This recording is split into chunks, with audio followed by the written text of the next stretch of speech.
news, paktay na, nagimbal ang lahat sa big pasabog ni Marcoleta.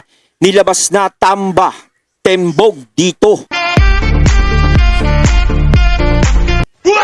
Ayan, syempre itong balitang ating matutunghayan ngayon ay nagmula kay Politikang Pinas TV. At syempre ito po ang inyong lingkod na si BT na magbibigay ng reaksyon at komento dito sa video na ating matutunghayan ngayon.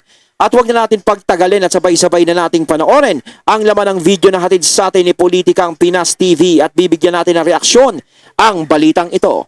Pasok! Ngayon, ng reaction opinion, itong post ng Inquirer.net. Ayun, syempre bago natin simulan ng video ito, nais ko nga pala magbigay ng credits dito sa boses at video na matutunghayan natin ngayon at bibigyan ng reaksyon walang iba kundi si General Macana. Syempre huwag niyong kalimutang suportahan ang The General's Viewpoint. Pakibisita po mga katunay. Huwag kalimutang mag-follow at mag-subscribe kay General Macanas para maging updated tayo sa mga vlogs, reactions at sa mga balita na hinahatid sa atin ni General Macanas. The General's Viewpoint, ipagpatuloy natin. Ito po yung response o pahayag ni Congressman Martin Romualdez sa mga akusasyon na ibinato sa kanya ng isang surprise witness na nakakatanggap daw siya ng mali-malitang kwarta. Mali-malita. Ito. Sana all mali-malita. Leyte 1st District Representative Ferdinand Martin Romualdez disputes allegations that he received money from infrastructure projects said to be delivered to his home, noting that the Taguig City residence mentioned has been under renovation since January 2024. Romualdez on Thursday said that the testimony of Senator Rodante Marcoleta's witness, a certain Orly Regala Gutesa, who is supposedly Ako Bicol Party List Representative Elizaldico's former security office staffer, is a mere fabrication. Gawa-gawa lang yan. Mere fabrication meant to forcibly link him to the kickback scheme. Romualdez says a huge flaw into Gutesa's testimony is that the money was supposedly delivered to his home in McKinley Street in Taguig in December 2024. Ay, grabe, no? McKinley Street, no? Talagang ako napunta ako dati dyan kasi nagtatrabaho ako dati. Nadidestino ako dyan sa McKinley Street. Pagkagaganda ng mga ano dyan, pagkagaganda ng mga bahay dyan, yung mga ano dyan, ang lalaki. Kala mo parang nasa Amerika ka, parang gano'n. Ganun yung itsura. Such thing is impossible.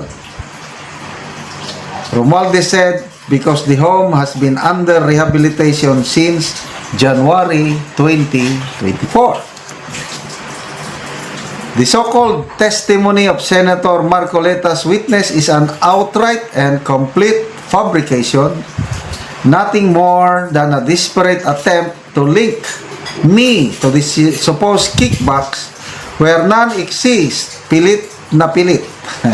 Pinipilit daw. The most telling flaw is the witness claim that deliveries were made to McKinley beginning December 2024. Impossible yan. That property has been under renovation since January 2024 and was unoccupied except for construction workers. Falsos in uno, falsos in omnibus, false in one thing, false in everything, he added. So, expected yan. Lahat naman sila nag-deny. Okay, sandali hanapin ko yung video. Wala naman kasi kininto ni Senator Marcoleta. Paano niya nakilala itong surprise witness na si Master Sergeant Gutesa? So, ito na. Yung salaysay ni Senator Marcoleta, paano niya nakilala itong surprise witness na ito? Pakinggan natin siya. Pasado po 2:00 ng hapon. Tumawag po sa akin si former Congressman Mike Defensor. Tinanong ko po kung ano ang kailangan niya. Meron daw pong isang tao na matagal na po niya akong gustong kausapin para sa isang paglalahad ng kanyang nalalaman tungkol po sa ating iniimbestiga sa committee ito. Ano yun? Sabi ko, madali ba yan kasi mayroon kaming session, mag-uumpisa yun ng alas 3. Sandali lang ito, sabi niya, kasi nandito lang naman kami rito sa may Golden China. Ito pong restaurant malapit sa atin. Mga 5 minuto lang po siguro mararating natin. So ako po ay nagparaya at pinuntahan ko kung sino yung sinasabi niyang tao. Kasi po meron na raw po siyang draft na salaysay na kung gusto ko raw pong makita. So, Mr. Chair, ako po ay nagpaunlak para makita kung talagang meron ng ganung tao at meron nga siyang gustong isalaysay. Nakita ko po yung tao at pinabasa niya po sa akin yung isang salaysay na nakaporma na po.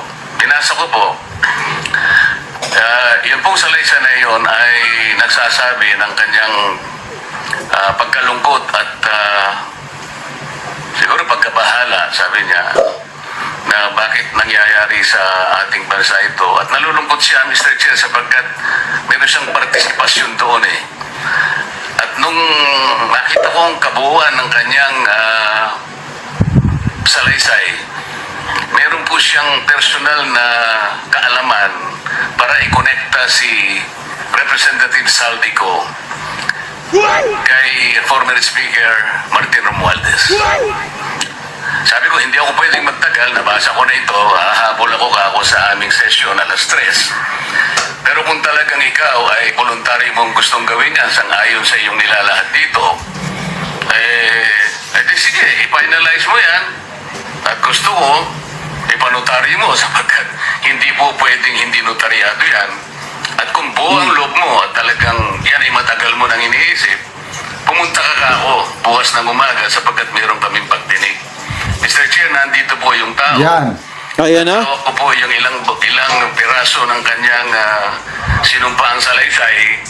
Kung po pwede po sana natin siyang tawagin ngayon, para ngayon siya po mismo maglahad ng kanyang salaysay. O yan na, baka mamaya may mga napapakindat-kindat na naman dyan, ha? May mga lumalabas kasing mga testigo eh. 'Di ba? Parang iisipin mo, no? Parang kahit sabihin mong dinidinay ng mga napagbibintangan, ano kaya motibo ng mga testigo na 'yan kung bakit sila ang tinuturo, kung bakit sila yung binabanggit? 'Di ba? Kasi kung sasabihin natin na sinisira lang yung pangalan niyan kasi baka tumakbo sa eleksyon, hindi doon labas 'yun. Real talk naman talaga. Kasi alam naman natin si Tambi talagang malabo siya sa eleksyon, yung presidential. Kung sila magbobotohan, yung silang mga official diyan sa gobyerno, mananalo siya. Pero kung taong bayan ang tatanungin, kung sila ang kukuha na ng boto, hindi malabong manalo si Tambi talaga. 'Di ba? Hindi. Kung taong bayan ang pagbabasihan, malabo. Kaya sigurado, hindi 'yun ang motibo. Ano ang motibo nila kung bakit? 'Di ba? Kung bakit? Kung sinasabi kasi nila, dinadamay lang kami ng mga 'yan. Parang inaano lang kami. Ano naman motibo? Kasi doon ako nagtataka eh. Hindi katulad doon sa mga kaila Joel Villanueva na dinadawit sila dahil sila yung unang mga nagbukas ng mga kasong yan sa flood control project, sila yung mga sumita talaga, sila yung mga nagalit, kumbaga parang binabalikan sila. Tapos isa pa, sila din yung mga bumoto ng anti-impeachment kay BP Sara. May mga sa kanila eh. Kumbaga may mga parang dahilan na maaaring baka mamaya magkaroon ng impeachment trial. Tanggalin natin tong mga to para isama natin, ipadawit natin para makabawas sa boto ni Sara Duterte. 'Di ba? Parang mga ganun pwedeng ganung senaryo. Pero eto kasi, bakit nababanggit ang pangalan niya? Kung talagang 'di ba? Siyempre parang isipin natin yung parang trip lang nila na isama yung pangalan ni 'Di ba? Parang ano 'yun? Tingit na. Okay, you may call him. Yun. Po. Pasado po. Si General Macalas, tinago yung Kaya, nabulagta ang tanan, nabulag ka. magpapa-excite pa si General Grabing Macalas. pasabog. Master Sergeant Orly Gutesa. Sino yun? So- Hindi pinakita. Senator Oh. Marcoleta, hindi gagawa-gawa ng kwento yan Mm. na mag-fabricate. Hindi niya gawain yan. Matinong kongresista, matinong senador, matinong tao. So, hindi niya pinilit yung witness. Ang witness, Oh, kasi nagtanong siya. lumapit Oh. kay the former congressman Defensor. Oh. Pinento yung kanyang kwento sa buhay tungkol sa nangyayari. Tsaka nagsalita naman si Senator Marcoleta na kung gusto mong pumunta sa Senado, kung gusto mong ilahad dyan, edi pumunta ka na lang doon. Total may sesyon naman tayo, may sesyon kami ng umaga. Di ba? Hindi niya pinipilit ako, kailangan natin niya, kailangan pumunta ka, hindi yung sa pilitan. Si Congressman Defensor naman, former congressman, tinawagan si Marcoleta. Pagdating doon, naka-ready na yung salaysay, draft. Kung voluntaryo ka, panotaryo mo. Kaya na. So, again, court of public opinion. Yung sinasabi ng dating Speaker Romualdez na, ito kung ako ang judge, kasi court of public opinion, ako ng judge. The fact na inamin niya nga bahay niya yon, nako, 1 point na yan para sa witness. Kung sinabi sana niya, hindi ko bahay yan. Imposibleng may that's not my home. Inamin niya, bahay niya eh. Under construction na lang daw. Yun lang. So ang tanong, porke ba under construction, under renovation, hindi na pwedeng mag-deliver? Di ba? Pwede ba? Opinion ko lang. Kasi parang ang nangyari, property mo pa rin yun di ba? Di ba? Siyempre, pwede naman, kahit saan naman, basta property mo O kahit walang nakatayong bahay, kahit basta lupa mo lang, basta ikong property mo, pwede namang doon. Ito ang nandun, mga construction workers, hindi na ba pwedeng mag-deliver? Something like that. Anyway, bahala na ang taong bayan na maghusga kung sino ang nagsasabi ng totoo, sino ang nagsisinungaling. Kaya sinasabi ko kahapon napakalabo talaga nating malaman ngayon kung sino ang nagsasabi ng totoo at sino yung nagsisinungaling. 'Di ba? Kasi maraming maraming idadawit, maraming mga masasangkot, 'di ba? Parang yung iba kasi kitang-kita na natin kung sino yung mga nasasangkot diyan, pero yung iba pang nasasangkot, syempre parang gumugulo No? Magkakasalaan talaga 'yan kapag nag-iba na ang administrasyon. Doon talaga magkakasalaan 'yan. Kung sino talaga yung mga dapat managot. Kasi parang syempre, yung mga panahon na yun, malaya na Kumbaga talaga, no holds barred na yung laban 'Di ba? Wala nang mga sinasandalan, wala nang mga ganto, ganyan-ganyan. No? Wala na parang may magtanggol sa kanila na ganito. Talagang sila-sila na lang talaga. At saka doon na aaminin talaga kung sino-sino yung mga ganyan-ganyan. Pero sa panahon kasi ngayon, parang napakalabo Para sa akin, yun lang naiisip ko, opinion ko lang yun Sa panahon ngayon, napakalabo pa nating malutas to Kahit nga siguro may makulong dyan na hindi pa rin mangyayari basta-basta Kaya nga, court of public opinion. Magbasa lang ako sa mga comments. Congressman Kiko Barsaga, laglagan na. Sandro Marcos, next. Mistro Bisdak OFW, last year pa sinabi ni Sara yan, pero siya pa ang binaliktad niyong mga ganid. Edgardo Manda, let's hear from the speaker, Ace Barbers. Nandiyan pa ba siya? Hindi naman Hindi ko na speaker si nakikita. Romualdez Bakit? May speaker pa ba siya? Felix Gaso, assets speak louder than denial. D.M. Morse, a home is a home under construction or not. It's a meeting place to conduct transactions by alleged so-called transfer of garbage. Tsaka nga sinasabi natin is property mo rin yun. 'Di ba? Kung sa'yo yun, sa'yo nakapangalan, property mo yun. Kahit sabihin mong giba-giba yan, o kahit lupa lang yung nakatayo dyan, nandiyan, basta ikaw, sa pag-aari mo, ikaw nakabili, ikaw ang sa'yo yun. No? Pwede pa rin mag-deliver sa mga ganon kung doon mo ilalagay, kung i-address mo. Pero hindi naman natin sa hinuhusgahan. Sinasabi lang natin na kahit sabihin natin na under construction yan, pag-aari mo pa rin yun, pwede mo sabihin, diyan mo nalang i-deliver kahit saan. 'Di ba? Depende sa iyo yun. Depende sa nagsasabi kung saan i-deliver eh. Kaya, home pa rin yun kahit under renovation. No. Magandang araw mga kaibigan.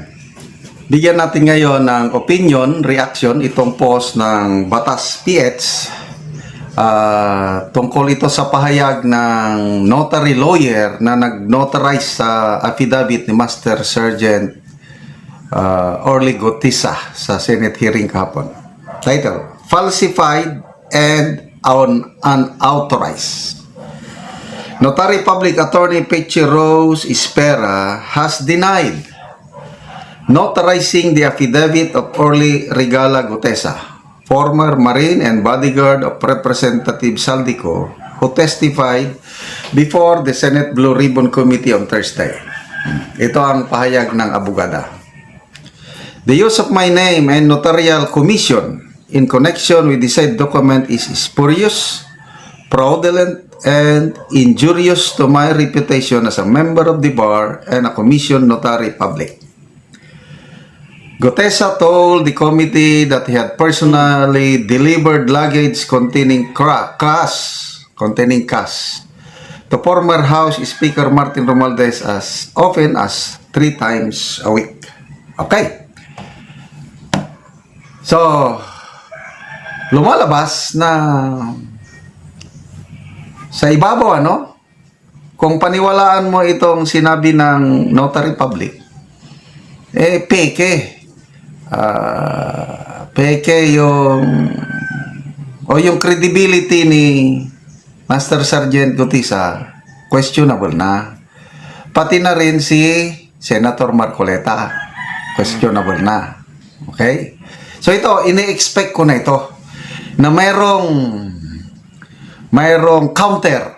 Ganyan kasi sa mundo eh.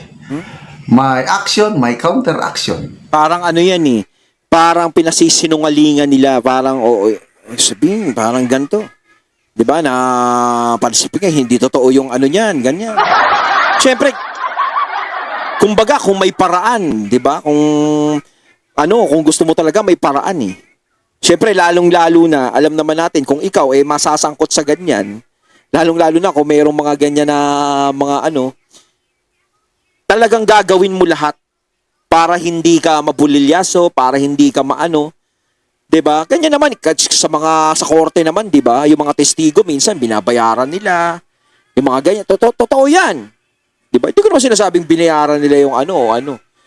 'Di ba? Pero ini-expect na, tama yung sinasabi ni General Macanas, expect na natin 'yan. 'Di ba? Maaaring may mangyaring ganung senaryo. 'Di ba, na palabasin mali, palabasing sapilitan, palabasing peking witness, palabasing kahit na gagawin lahat 'yan. Hangga't maaari, mapagtakpan kung sino ang dapat pagtakpan, ganun ang mangyayari. Kumbaga mahirap talagang mahirap, kaya sinasabi ko, mahirap talaga sa panahon ngayon talaga na malutas ang problema na 'yan. Mahirap. In-expect ko na 'yan. Nakita ko na sa hearing pa lang kahapon. Si Senator Erwin Tulfo nagtatanong na siya sa background ng Gutesa na ito na Gutesa. Sabi mo sa cook ka lang nagtrabaho, then dumiretso ka na kay Saldico. But dito sa records, sa papel na pinadala ng Malacanang, sabi ko, Malacanang? Nakapokus ang Malacanang at galaw kaagad ang Malacanang? Anong ng Malacanang na magpadala kaagad na, yung witness na yan, ito ang kanyang background, So, inaksyonan agad nila automatic. Doon pa lang, nag-question mark na ako, yung Malacanang nang nagpapadala ng documents kay Senator Erwin Tulfo. Ano ba? Nagsasabi ka ba ng totoo? Hindi. Sabi mo, sa cook ka lang nagtrabaho, from cook, then diretso ka na sa Saldico na opisina. Dito, pinadala ng Malacanang, Nagtrabaho ka man pala sa daming sinabing pinagtrabahoan. Oh, Bureau of Customs, nasa ka doon. VIP security ka. And then, Office of the Vice President, VIP security ka doon. Oh. And then, ano pa, sa Presidential Communications Office, VIP ka doon. And then, Bureau of Correction, VIP security ka doon. O bakit? Ganyan. Inungkat lahat Kala nila. Very simple lang sagot ng Master Sergeant. Sir, totoo yan. Sinasabi, nung active duty pa ako, yung nilagay ko sa salaysay ko na nung nag-retire na ako, ang natrabahoan ko lang, kay retired naman, cook, and then saldi ko. Oh, diba? Booking na kagad. Gusto nilang kaya ina-expect ko Kumbaga parang ang nangyayari kasi hinahanapan nila ng butas yung testigo na yan. Di ba? Hinahanapan ng butas yan. Hinahanapan ng kahinaan yan. Kasi sa mga testigo lumalabas ngayon, kung may mga testigo sila, talagang paghalingan na lang ng sagot yan. Talagang kapag ikaw umalago ka na, blanco ka dyan, yari ka na. Kaya kailangan lahat ng testigo talaga dyan. Sure, talagang buo ang loob. Yun talagang totoo talaga yung sinasalaysay. Kasi kung magsisinungaling ka, napakahirap. Maaari kang mahuli. Darating sa puntong ito para masira ang credibility ni Master Sergeant Gutesa Senator Marcoleta. Ayon, at ating natunghayan ng video na nagmula kay Politikang Pinas TV at syempre natunghayan natin ang boses na yun, ang video na yun na binigyan natin ng reaksyon na nagmula kay General Macanas. Kayo mga katunay, anong masasabi nyo tungkol dito? Comment lang po kayo sa comment box. So once again, I'm BT and I'm out. Peace.